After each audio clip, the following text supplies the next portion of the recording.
fans. Welcome back to Unfiltered, newest sports podcast with unfiltered, unbiased takes. Thank you guys for spending more of your time with me again here today. I'm Rob Bryce, and here we go. Got another fun one here for y'all today.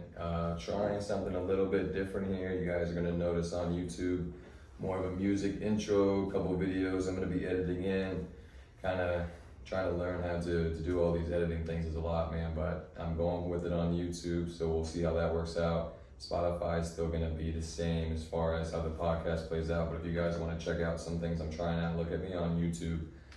Give me a like, subscribe, follow, guys. Again, I'm trying to get this going. Got a new camera view here too, man, so let me know what y'all think of this. Hopefully this goes well here today. So getting into Justin Fields' Thursday night game last night. Well, by the time I post this Saturday, it'll be 2 nights ago, but we'll get into the Thursday night football game. My Butterball of the week, I want to continue that one, guys. I really like that. My Bryce bets of the week. So we're going to go into 3 bets of the week that I think are nice for you guys to go ahead and throw your money at. And then Stephen A is just getting absolutely roasted. Have to talk about that one. And then just an absolute smorgasbord of delicious college football games on Saturday, man. I cannot wait. Unfortunately, I'm working until 4, but I'm gonna be tuning in for sure somehow, some way. So let's get into the first topic here, guys, where a lot of you love, where Rob was wrong. Again, this is brought to you by Dynasty Solar. Shout out Paul Choez.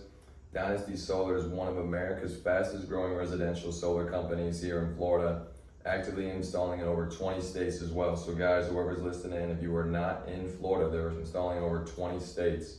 Get in touch with Paul Choez today. Reach out to me. I'll connect you with Paul. With my podcast, he's doing a free consultation. So free consultation through my podcast for you guys. So go out, take a look, see if solar makes sense for you. Dynasty Solar. Create your legacy for dynasties to come. Love that, man. Paul, again, appreciate you supporting me in this podcast, bro. It really does mean a lot. So guys, if you are thinking about making that switch to solar, want to save some money, give me a call, shoot me a text, leave me a comment on this podcast. I'll put you in contact with my boy Paul. And then going into where I was wrong last week. Casey Jones, appreciate you calling me out, man. Randy Moss was drafted in 1998. I guess I said 1988. That would have made him pretty old, man. So I appreciate you calling me out on that one, Jones. And Raven let me know Morgan Wallen's song, 865. I was relating that to Mike McDaniel, so he has the number posted up on his little bulletin board. He was out of the NFL for 865 days. I guess the 865 song is actually a phone number relating to his ex, who the song is about. He drunk dials her. So I guess it doesn't relate as much, but still, Mike McDaniel's thing would be cool if you set something up with Morgan Wallen, man. The 865 thing is pretty sweet, bro. Again, that man thinks differently. And I also said 865 is almost 2 years. Math was definitely wrong on that one. It's like almost 2.5 years, so definitely a little more than 2 years. So those 3 was where Rob was wrong last week. I'm going to be making some more picks so we can kind of get more of where Rob was wrong. So I know you guys love to shoot me a text, give me a call when I screw something up, but I appreciate y'all listening, man. It is a pretty fun part of the show for me too. Getting into my first topic here today with Justin Fields. So YouTube listeners, I've got a video to play here for you. I'm gonna play this one now. Justin was asked, what his issues are this year, because whoever is watching him, his last 8 games last year compared to the first 2 this year, it's beyond night and day. It's just not good. Basically, Fields said, he thinks that coaching is part of what is to blame. He's not necessarily blaming himself. He's saying he's playing robotic and he's trying to think less and just kind of play more off his instincts. There's a lot to digest in this video, man, and people have been talking about it all week in sports media. So, my take on it, man, is just as a leader. So you're the quarterback of the Chicago Bears, man. As a leader, you can't blame anybody else. And you definitely can't do it publicly. So for him to publicly blame the coaching, that's not right, in my opinion. You always have to put it on yourself, whether it was another player's fault, whether it was the coach's fault, whoever's fault it was. As a leader, man, you have to take that blame. You gotta fall on that knife, man. You gotta fall on the sword, whatever that term is. and that might be where Rob was wrong already, but he's really got to look into himself, man. Like, it's only his second year. He's definitely still learning the game. I think it has to slow down for him, and maybe the coaches are showing him a little bit too much film. Maybe they're going over some concepts for him that is just not really clicking for him yet. He's a young player. He's a dynamic player. They got to let him run, though. So I really think he is right with the coaching. They only have 5 designed QB runs through 2 games this year. I mean, this guy is one of the more dynamic runners of the football from the quarterback position in the game. So for them to only be 5 designed QB runs is just terrible, man. And we'll get into the coaching staff here in a minute. They are not good. But again, Fields, you can't say it to the public, man. Say that behind closed doors, brother. You can't let these guys roast you now. They're freaking talking about you all week, man. But it is weird. So, like, are they playing scared? Are they scared he's going to get hurt? Do the Bears just not want him there? Are they really trying to see what they have in him as far as just a pocket passer? And if, they don't like what they see, maybe they end up with the first pick and they go after Caleb Williams. So, Bears fans, I don't know, man. You guys got to be hurting. You really, really do, because you guys are 0-2, and you got Patty Mahomes and the Chiefs this week. So guess what, man? You're going 0-3. There's not a chance in hell you guys are beating the Chiefs this week, man. Mahomes still knows that you guys picked a man named Mitch Trubisky over him years ago. Number 2 overall. Mahomes, the first time he played the Bears, I remember seeing a highlight the other day. He's counting out on his fingers to 10, because that's where he eventually went drafted. But I mean, the Bears really screwed that one up, man. And they just got, as far as the Chiefs, they just got more in the tank this week. They're going to come out. Mahomes is going to try to make a statement. There's no way the Bears win this game, man. So they're starting 0-3. I don't know who you guys got the week after that, but it is not looking good. This is not the way that a lot of people thought this season was going to go with Justin Fields. A lot of people were picking him to be one of the breakout guys of the year. But this coaching staff, man, it's putrid. It really, really is. You've got Luke Getsky is their offensive coordinator. I've never heard of him. I've never heard of this man.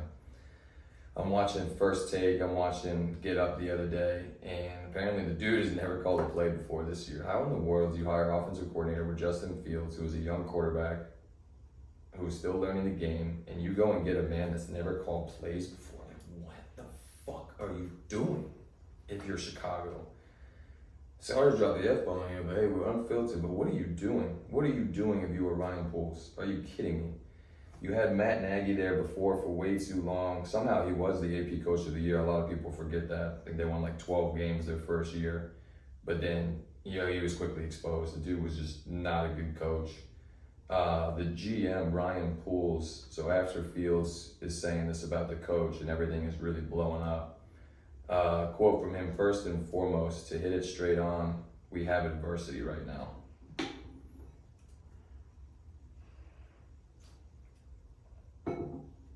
Yeah, that's to say the least, Mr. Poles. You guys definitely have some adversity. He goes on to say, "It didn't shock anyone. No one in our building is panicking." Now, who are you lying to? Who are you lying to, bro? Because you're not lying to us. You're not lying to the smart fans out there, man. I don't even know if I would have addressed the media if I was him, man. I don't know what I would have done. I don't get paid to think like that, but you can't come out and say it doesn't shock anyone that he said that. So you're saying that your coaching sucks? Like, that's how I took it. It didn't shock anyone what he said. So the coach sucks. Who hired the coach? You hired the coach. Who's the owner of the Bears? And they need to go ahead and fire everybody, man. Whoever the owner of Chicago Bears is, go ahead and have a freaking goddamn fire sale. Get rid of all of them. They're all bad, and they're ruining this kid's career. It really sucks to see, man. The Bears are, man. They're a dumpster fire. Like, who drafts a man named Mitch Trubisky over Mahomes and Deshaun Watson? Yeah, I know it's 2020 hindsight bias looking back on it, but Mitch Trubisky had 1 year of college tape at North Carolina, of all places. That's a basketball school. That is not football school. That is a basketball school. So you thought that 1 year of his tape at North Carolina was better than Patrick Mahomes and Deshaun Watson's tape. I mean, you're just crazy, man. Just absolutely crazy, these people in Chicago. I would like, if you guys are hiring, let me know, man. I mean, I can't be doing any worse than y'all, so let me have a shot, man. And then listen to this list of quarterbacks here for the Bears, man, since 2000. If you guys are Chicago fans, make sure you got like a trash can or something next to you so you can go ahead and bomb it in, because this is disgusting. This is putrid. 2000, Cade McNown, Shane Matthews, Jim Miller. Jim Miller was the starter the next 2 years. Then we go to a man named Cordell Stewart, Craig Krenzel, 2005, Kyle Orton, and then Rex Grossman. Rex Grossman for 3 years, back to Kyle Orton. Then a man named Jay Cutler. That was by far the best quarterback you guys have had, maybe ever, which is sad. It's just sad, man. Then we jump down to 2016, Matt Barkley, and then your boy Mitch Trubisky for the 4 years he was there, and now Justin Fields. I mean, it has to be tough to be a Chicago fan since Michael Jordan left, man. Like, what have you guys done in any sport? And I just don't get it. Like, just what's going on? Chicago is such a great city for sports, man. Like, this is just unacceptable if I'm a Chicago fan. The last 23 years, those are your quarterbacks? And you guys have been horrible? For 23 years, you've been horrible. And that's the best guy you can have is Jay Cutler. Yikes, to say the least, man. And if anyone, watches sports like I do, I mean, they were just freaking out this week talking about this, man. Mike Greeny, probably my favorite dude on sports TV right now, absolutely lost his mind on Get Up. I think the producer was like literally telling him to calm down at one point. He was, what are we doing? We going to break? We going to this? We going to that? And he was just all over the place, losing it. Just so upset with Chicago. I think Mike's got a lot of things that he's upset about as a Jets fan, but we won't get into all that. Stephen A. and Dan Orlovsky both lost their minds going back and forth on this, as well as Molly Cornerum. I think Molly even said, we were just as bad as Chicago on that segment, but this topic has got people just freaking out. The Bears are the talk of this week, man, for all the wrong reasons. And you guys are going 0-3, it's not getting any better. If I'm the owner, I'm cleaning house, man. I don't know how long Mr. Ryan Poles has been there as the GM. Maybe you let him stick around a little bit longer, but I'm cleaning house if I'm that owner, man. I'm done with this. This is just disgusting. The fans of Chicago deserve better, man. Justin Fields deserves better, man. He's very, very talented young quarterback. I really do think he could be good, man. He's a great thrower of the football too. You go back to his highlights at Ohio State, he's good. He can throw the ball. He's really, really talented, man. One of the most athletic guys in the league, probably the second most behind Lamar Jackson. I'm trying to think who's more athletic than him at the quarterback position. It's probably just Lamar. I mean, this kid is special. He really is, and they're just doing him very, very wrong. But at the same time, Fields, you can't, no matter what, man, you just can't say that out loud to the media. Say it behind closed doors.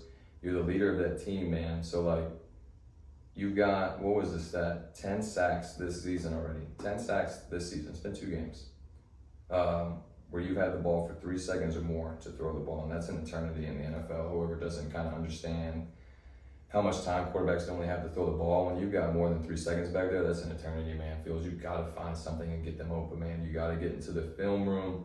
Just put your nose in the books. I don't know what it is, man. I'm not, obviously with you, but you got to figure that out as the quarterback. You're the leader of an NFL franchise. You can't be pointing fingers. Point the finger at yourself first, and then, everything else you're saying is correct, but you just can't say it, man.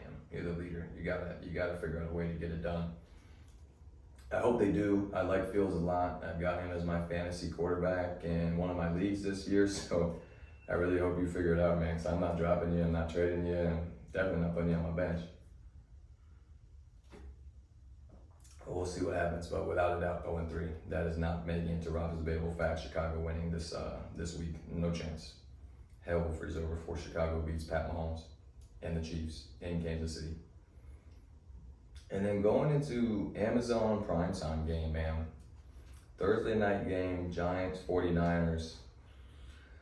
I actually fell asleep, I won't lie. Fell asleep after halftime, man. It was a very boring game. Very, very boring, disappointing game for the Giants. I really thought the Giants were going to do a lot better this year. And so far through 3 weeks, they're lucky they're not 0-3. So far through 3 weeks, they look terrible.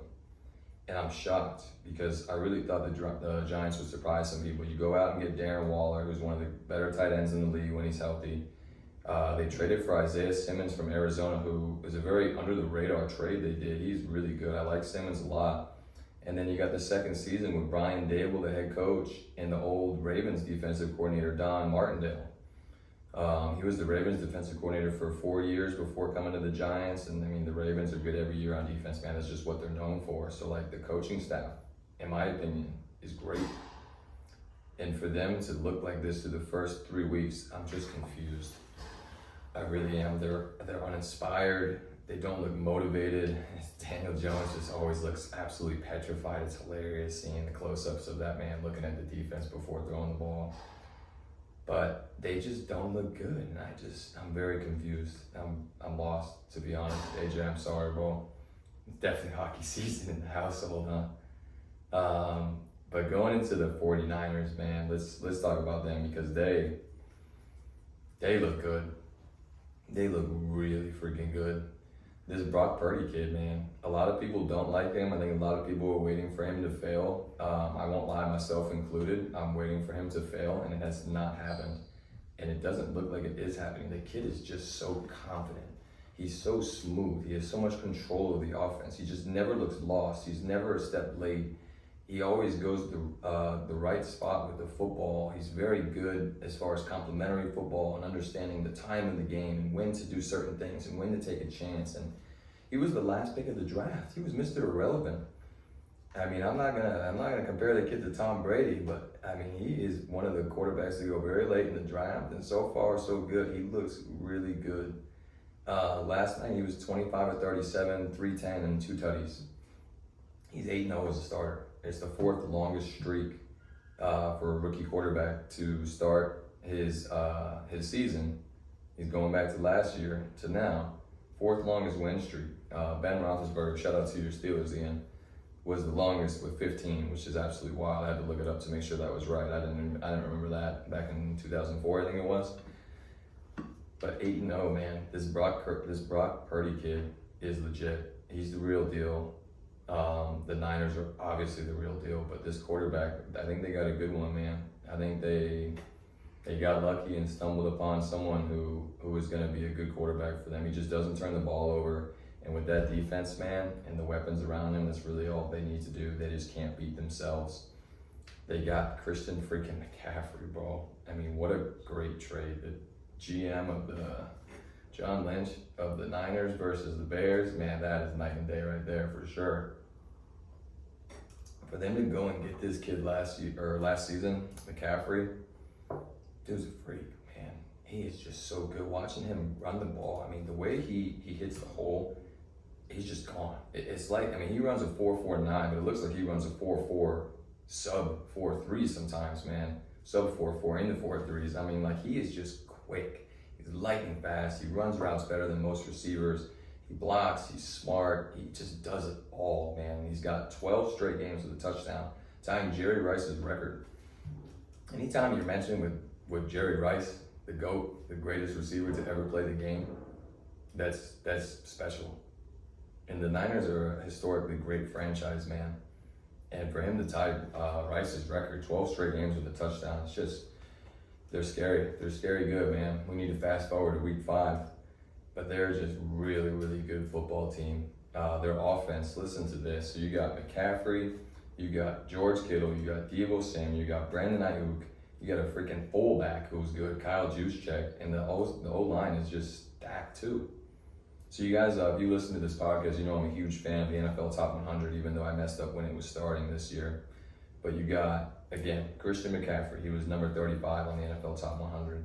George Kittle was number 19. Deebo Samuel was number 61. The goddamn fullback, he didn't make it this past season, but the 2 years before that, he was 197. He was number 100 and number 97 the 2 years before. A fullback, are you kidding me? A fullback. It's like one of the, like nowadays, that's like the least talented, most unwanted, most who cares position ever. Not for the Niners. This kid, I mean, he is great too. Runs, blocks, catches. I mean, you got to pay attention to him. He's like another tight end out there. I mean, he's like a hybrid tight end running back. It's just another weapon for this team, man. And Brandon Ayuk didn't play last night, and I wasn't a believer in him at first either. But that kid can play too, man. They got weapons all over the place for Purdy. And then the defense is just scary good. just disgustingly scary good. You got Fred Warner, best linebacker in football. You got, I'm gonna hopefully not butcher this name here, my dude, Talanoa Hufanga. I hope that's how you say it, bro. He reminds me of Troy Polamalu. I'm sorry to say it, Ian, but he does. Look at this kid's highlights, man. He is a freaking wrecking ball out there. I mean, he comes to freaking smack you into the next dimension. He is just a monster. Absolute physical freak. And then you got Nick Bosa. He's probably one of the top 3 guys, man. You got Nick, Micah, and TJ Watt. I mean, you can put whoever you want in the top 3, 1, 2, 3, you put him in whatever order you want, but those are the top 3 in the game, man. This is Nick Bosa guy, he's a freak. And then someone that doesn't get a lot of love on that team is Jordan Hargrave. Yeah, that's where I was wrong. He came from the Eagles though, so I know I watched him a lot when he was with the Eagles. He's a wrecking ball too, man. He had a sack last night. That kid is a stud. So they just got to stud at every level, man. The D-line, linebackers, safeties. Fred Warner was number 15 on the NFL Top 100. Hufanga was 78, and Nick Bosa was freaking 4. I mean, this team is stacked. This roster is stacked. They're gonna be in the championship game for sure. That pains me to say it as a Cowboys fan because they beat our butts the last 2 years in the playoffs, but that's a physical team, man. It's gonna take a physical team. Cannot make mistakes against this team. They're good. They are real good. And I don't see a lot of teams matching up with them physically, man. They're probably going to be the number 1 seed. They'll probably be the 1 seed. It's either going to be them or Dallas is the 1 seed in the NFC. We just need to fast forward to week 5, man. Montana, we're not watching the game together, bro. If you're watching this, we're not watching that together, my man. Sunday night game, I'm going to be going absolutely apeshit bonkers. You don't want to be near me. Nobody does. My fiance probably won't. My dog's going to definitely be running away from me that night. That's going to be like a playoff game for me, man. I want that game. So Montana, love you, bro. But we'll text or call during the game. Can't watch it together. I might bash a beer bottle over your head or something. Going to my next topic, man. My Butterball of the week. So I've got 2. And again, I'm learning this video editing thing, so I really hope this plays out well. So we're going to have one from last night's game, Brock Purdy. That pass to Deebo Samuel, I mean, it was a meaningless touchdown pass. The game was already out of hand. It was really just like insult to injury, but no one got hurt, but second dagger, whatever you want to call it. He threw off his back foot about 30 yards to the right corner of the end zone. Ended up looking like a back shoulder fade because he put it in the only spot that Deebo could go get it, and it was just perfect. And he had a few of these passes in the game, man. He had a 15-yard out route he threw real nice. The touchdown he threw to the rookie, I'm blanking on his name, in the left corner of the end zone was nice. I mean, he was just throwing some dimes, man. Absolute dimes out there. I'm sorry, butterballs. My Butterball, man. I mean, he just looks good, bro. He's throwing some real good passes. And then the one, I'm going to post this one on my Instagram, so I couldn't get it to save, but Jordan Love had one of the best passes, if not the best pass I've seen this season. 4th down, too, like the crucial moment of the game. They're down, they need a 1st down. He's got a guy coming right in his face, and he almost a little bit of sidearms it, and his receiver is not even out of his break yet. He's probably a step or 2 before his break. And just a touch, he threw it in the middle of the field through 3 defenders, hit the guy right in his diving hands. He ended up dropping it, they lose. But it was a beautiful pass, man. The coach is talking about it afterwards, saying, that's one of the best passes he's seen. He says, only a couple guys in the league can make that pass. And he's not wrong. Am I saying Jordan Love is one of the top quarterbacks in the league because of his pass? No, but the kid has got talent. The kid is good. But those are my Butterballs of the week, man. So I'm going to post that Jordan Love one on my Instagram so I can't get it to save to my phone. If anyone knows how to save videos from Instagram or YouTube to where I can just have it, let me know. I'm struggling with it. This technology thing, man, it's not me. It's not me. It's not my game. But I'm learning slowly. If anyone knows how to do that, let me know. Going into my locks of the week. So I'm calling it my Bryce locks of the week, spelled BRIC 3. And we're gonna keep riding this number 3, man. So they were talking about this on Get Up this morning, so I wanted to throw this out here. I'm not sure exactly where they got the numbers from, kind of the over-under, but we're going more or fewer. Tua Tagovailoa, oh man, I butchered that one. Tua Tagovailoa throws for more than 265.5 passing yards against the Broncos. I'm going to take the over on that one, over 265.5.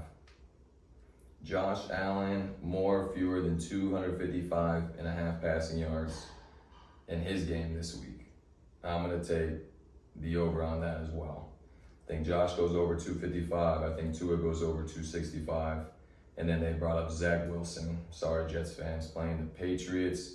Over under 157, and I'm going to go under, man. And that's disgusting to say. 157 is not a lot for a quarterback. But he just doesn't look good, man. He might be the worst guy in the league. I feel bad for the kid. He's just still not ready. He doesn't look ready out there, man. And the Patriots, Bill Belichick, he really knows how to just mess up a game defensively, man. He's gonna really give them a lot of issues, I think. I think that Zach's gonna have some nightmares in that game, man. You might be seeing some ghosts again. And who saw Stephen A's pitch into the Yankee game last night, man? The opening first pitch of the game, Stephen A's throwing it out. I'm gonna play that one here for you too on my YouTube video, guys. So if you're watching YouTube, take a look at this, man. This is absolutely hilarious. And he was getting roasted all day today. It was just glorious, absolutely glorious. As a Cowboys fan, to see him get roasted. So he likes to hate on us a lot. They dedicated the entire show of First Take. They had people coming in just ragging on him all day. I think they had Shaquille O'Neal on there. They freaking brought his sister on air at the end of the show, and she's ragging on him. Just hilarious, man. And Stephen A, bro, what the hell was that, dude? You consider yourself an athlete? You couldn't even make it halfway to home plate with that pitch, man. That was pathetic. That was absolutely sad, man. That had me rolling today, though. So, guys, take a look at that. Let me know what you think of Stephen A's pitch. Let me know if you think you could have had a better first pitch out there. I hope all of you say yes, because that one was bad. Yikes, that was bad, Stephen. And then going into my last topic here of the week, guys, the absolute smorgasbord of college football we have tomorrow. I might have to call out of work, man. I'm upset I gotta go into work. Listen to these games. We've got 6 games, top 25 teams playing each other. You've got the college game day is going to be in Notre Dame, so that's the game of the night. You got number 6 Ohio State versus number 9 Notre Dame. You've got number 19 Colorado against number 10 Oregon. That one starts at 3:30. I'm going to be racing home to see that. You got number 22 UCLA versus number 11 Utah. 15 Ole Miss versus 13 Alabama. I hope they lose again. 14 Oregon State versus 21 Washington State, and 24th ranked Iowa versus number 7 Penn State. But I've got a couple other good games I want to watch there too. Number 4 Florida State is playing Clemson, and then number 12 LSU is playing Arkansas. I think both those games will be close too. Just from noon up into midnight, man, just cannot wait.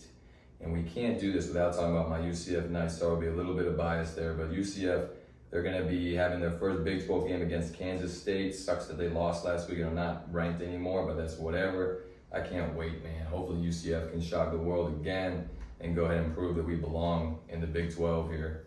Very, very exciting week. And then the game of the night is got to be Ohio State Notre Dame, man. That's going to be probably the best game of the day.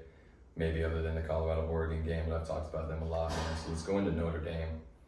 Could be their year. It would be pretty sweet if it was. I mean, they're fun to watch, man. They're a very historic team. The last time they won was 1988. So it's been quite some time, man. My pops, he's 100% Irish. He's a big Notre Dame fan. He talks about them every year, but they always screw it up, man. But maybe this is it. This Sam Hartman kid looks pretty good. Came from Wake Forest. Last season, he threw 3,700 yards, 38 tutties, and only 12 picks. This year, in 4 games, he's already got 13 tutties and no picks. I mean, he looks good. And I haven't seen any of the games. I've just seen some highlights on him. But I'm excited to see him play. I'm definitely be watching that game, so I'll be home in time for that. Be switching back and forth. I'll probably bring out the second TV so I can watch the UCF game and the Ohio State Notre Dame game. So I'm excited to see that kid play. And it's a huge, huge game for him to try to get into this Heisman race, man. If he has a good game against Ohio State, I think he can really solidify his chances. Because right now, ESPN, they don't even have him ranked in the top 5. So they've got their Heisman tracker here. You got Caleb Williams 1. You've got Michael Penix Jr., number 2, quarterback of Washington. Drake May, quarterback of UNC, is number 3. Marvin Harrison Jr. from Ohio State is number 4. Can't wait to watch that kid play too, man. It's going to be a great game. I can't wait. And then you got Blake Corum, running back of Michigan, number 5. So I think that if this kid, Sam Hartman, can have a good game tomorrow night against Ohio State, he can solidify his Heisman run here. And then maybe we'll see if it comes down between him and Caleb Williams, who won last year. And it seems like it's an unwritten rule that no one can win back-to-back Heismans. The kid might be the first to do it, or you got someone like Sam Howell who might make a run, or I'm not Sam Howell, I'm sorry, Sam Hartman, that might make a run here. Shout out to you though, Sam Howell, Washington Commanders, you look good, bro. We'll see.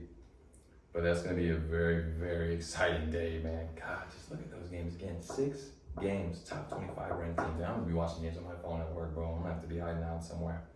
I cannot wait.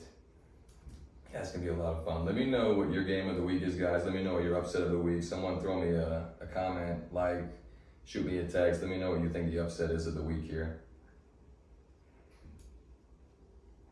And then going into my closing, leave you guys with my debatable fact as always, and then my fun chug bet of the week for this week. Mr. Gohan Cohen, Galan, someone reached out to me the other week and said, yo, do you really have a friend named Gohan? I can't remember who it was, but that should have me dying. Sometimes I forget it's not your real name.